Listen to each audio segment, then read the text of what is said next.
They take an oath risking their lives to protect our communities. And tonight we continue our Women in Law Enforcement series with the final piece featuring a lieutenant with the Rochester Police Department who also has a personal connection to our very own Laura Lee. Here's her story. As lieutenant of the patrol division at the Rochester Police Department, Gretchen O'Neil knows the streets of her community. Be able to use my knowledge, skills, and abilities to the best that I can on behalf of the department and the community. A 19-year veteran, O'Neil is one of only 13 female officers on the force. This is a non-typical career for women in law enforcement. I think if you have a department that's mirroring the community can relate better with the department. 378, go ahead. Before joining the department, Lieutenant O'Neil was a crisis worker for Olmsted County. And a lot of the calls that we would go out on, we would partner with the city or county law enforcement if there were protection issues or child protection issues. And so I was with law enforcement a lot and watched them actually deal with some of these situations and assisted them in dealing with some of these situations. Creating a strong foundation as she transferred careers. When I was new, there were families that I knew, there were individuals that I knew just from doing crisis work, and it really helped to de-escalate a lot of situations. She also spent 9 years as a school liaison, now supervising a former student. Everybody looks out for everybody, and so it's a very nice setup. With a job like this, it's important to be able to come to work and like each other. Especially when handling life-changing calls.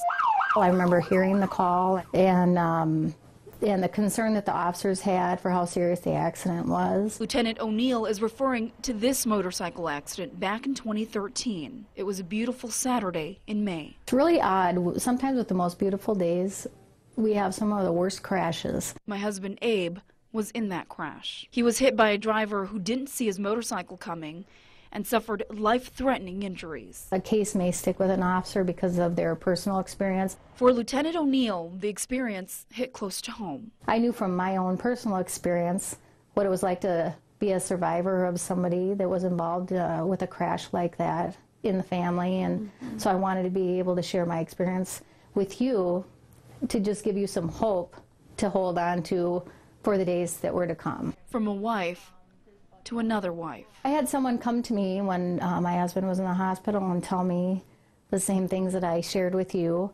I felt like I could pay it forward and share that with you as well. And now more than 2 years later, we were there as Abe reunited with one of the officers. Hi Abe, how are ya? Who helped to save his life and mine. I hope you know how important your role was that day for both of us. Thank you.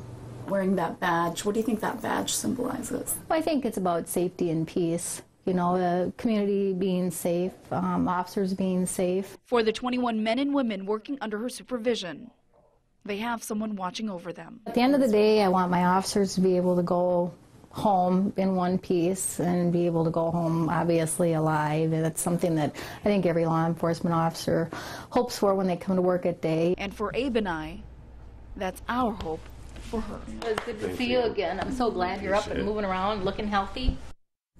Incredible. Laura says they hope to stay in touch with Lieutenant O'Neil and her husband. Again, this is the last in a 6-part series of Women in Law Enforcement. If you missed any of the other pieces, you can watch them online at KAALTV.com.